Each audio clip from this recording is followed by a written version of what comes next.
Americans spend 7% of their household income on food, which is not just less than people in developing countries. In Pakistan, it was like 49%, but it's less than people in the UK, less than people in France, less than people in Belgium, less than people in essentially any other industrialized nation. Do you think it's a good thing or a bad thing? The scariest thing about that statistic is that people will say, hey, it's great, we spend so little money on food, but we're getting clobbered on other costs. I mean, we have higher rates of obesity than all those countries too. We have higher rates of diabetes than all those countries too. You can spend real small portion of your income on food and you're basically buying calories. You're not buying nutrition. And that's a deadly thing to be doing. I mean, and this is one of the places where I think it gets the way it works out gets very unfair. We talk a lot about income inequality, but there is this yawning health inequality. There is very, very large life expectancy gains for richer people, much lower ones for poorer folks. There's pretty good health into old age for richer people, pretty bad health into old age for lower income folks. And it seems to me that increasingly, more so than I remember being true, when I read sort of food histories of the 70s or 80s or even the 90s, that how people eat is beginning to magnify that inequality. Right. Because not just of the cost side, but of the cultural side, of what's considered sort of appropriate in different groups. I think there's a lot to unpack in what you just said. One, you start talking about it as if it's a food issue, but really it's a justice issue or a rights issue or an equality issue or whatever you want to call it. It's a class issue. That's number one. Number two, I would say we need to make the distinction between eating decent food and eating, let's say, elite food or really, really special food. And I think, we know what it is we ought to be eating. It's more fruits and vegetables. It's less animal products and processed stuff. Let's talk about that. Let's set the local and organic and microgreens aside and say, if you like that stuff, if you can afford that stuff, more power to you. But the important thing is that everybody focus on eating real food. And then you sort of take it out of this elite sphere of only wealthy people, only the top 10% or whatever can afford to eat well. It's really not true. Probably 80, 90% of the people in the United States can afford to eat real food. They just choose not to. And time is an issue. But again, it's a question of priorities. If you want to live a healthy life and you want to live into your 80s or even your 90s and not develop diabetes, it's important when you're young to be eating well, eating less processed food, less junk, and so on. Are you enthused by the rise of this sort of group of chains like, Chipotle, Chopped, that have been very, very fast growing and have had more of an emphasis on sort of whole foods, this idea that it's possible that sort of these chains actually can be more of the direction people want to eat, and they're pricier, which is obviously one of the problems. I mean, Chipotle, I was an early supporter of Chipotle, and I think they've done great things in moving things in the right direction, and Chopped and Sweet Green and places like, but they are more expensive. There's no question that they're more expensive, but they're in a way putting their priorities where they ought to be.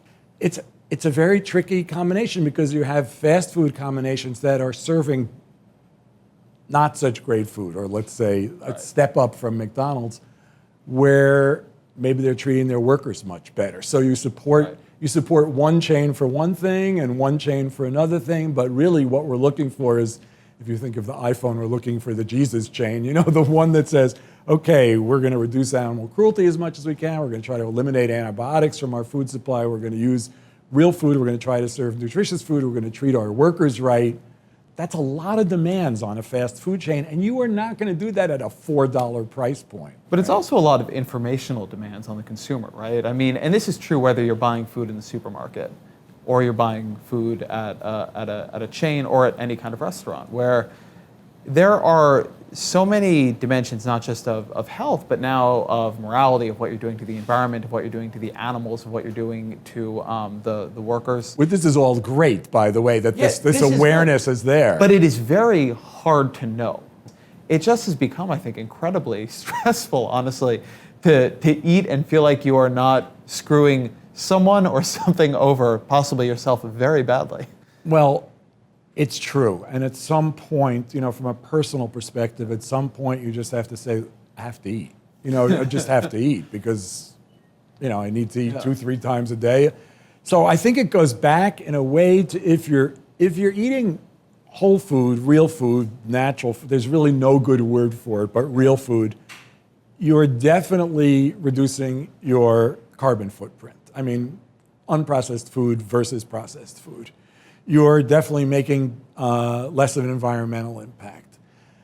What you're dealing, and you're also eating better for yourself. So by choosing, it's a little corny sounding, but by choosing to increase the amount of plants and other real foods in your diet, you're both helping the planet and helping yourself. Labor is a whole nother issue. I mean, and it's not labeled, so you don't know. Right. You have to do research if you can. And sustainability, in a way, is a whole nother issue. You don't know what's going on with fish. It's so complicated. I mean, you have people who will say, yes, we can afford to manage our wild fish stocks in a way that makes it so people can eat fish, and people who say, no, that's completely impossible. You and I are not going to know the answer to that. And that's if we think about it. Every generation has things that future generations finds unconscionable about what it did. And it's not always predictable at the time. I tend to wonder about the way we grow and produce our food in particular. I mean, it seems very, very plausible to me that the way we treat animals will be in 100 years or 150 years helped along by advances like lab meat, just seen as absolutely unbelievable.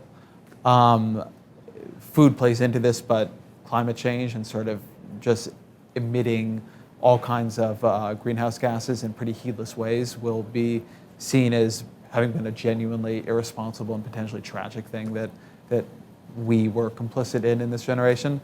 And I mean, those are the two that I always come back to, and there is really, food is really, really, really interwoven into them. To me, in a discussion like the one we're having right now, I look at how long it took us to see the problems with tobacco.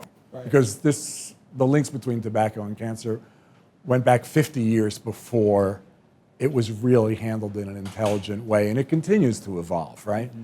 And I think the thing we're going to be really smacking our heads about now is soda and other, really non-nutritive, straight calories that are only damaging kinds of food, which are not food. And I think 20, if not 20, then certainly 50 years from now, we're going to be saying, what were we thinking eating, 50 pounds of sugar a year or whatever it is per person? This was really dumb. So I think there are small strides being made now, but I'd like to think we're going to see this snowball, that we're going to see more and more recognition that, food is health. Food does have an impact on the environment. Ag is really, really important. How we grow things really affects everything else. It's just unavoidable to see that more and more, and we're going to have to see change about that. What is it? What do you think snowballing there looks like? What are the things in society that you think need to tip for these to become more mainstream issues? I think there are three things. I think the more research we see about, let's say, added sugars is the easiest way to put it. The more research we see about that, the more damaging we'll see that. Someone somewhere is going to put not stop, but some kind of limit on the ease with which at least we're able to market added sugars to young kids who really don't have that kind of judgment.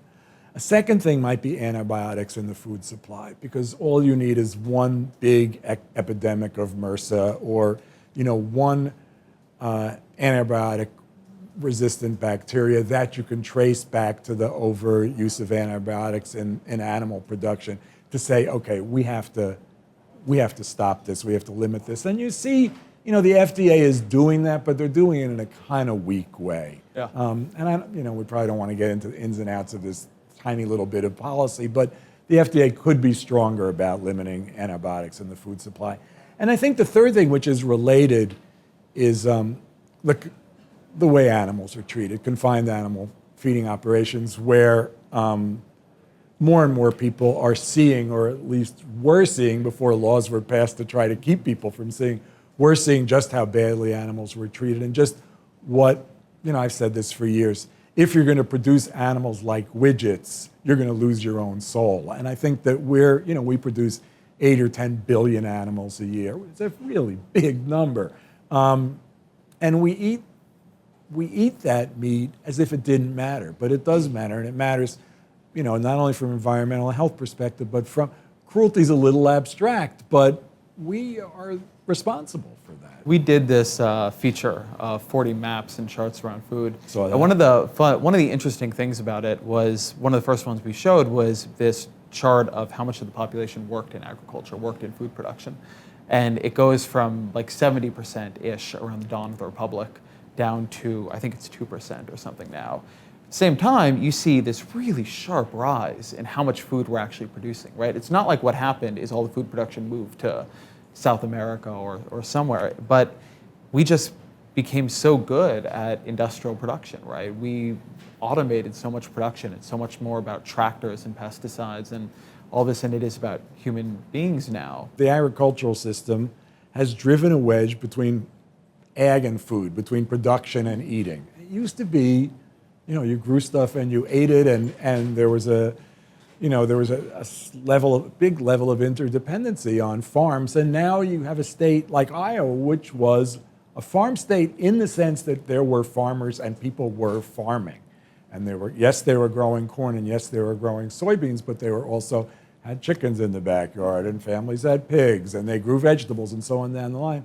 And now the whole state is industrial production, and it's corn and soybeans and pigs and chickens, but not backyard pigs and chickens. You go to Iowa, and you see abandoned farmhouses everywhere. It's just hundreds and hundreds of acres. I mean, we've all seen the pictures. But the system has changed. It's changed dramatically, and it's changed for the worse.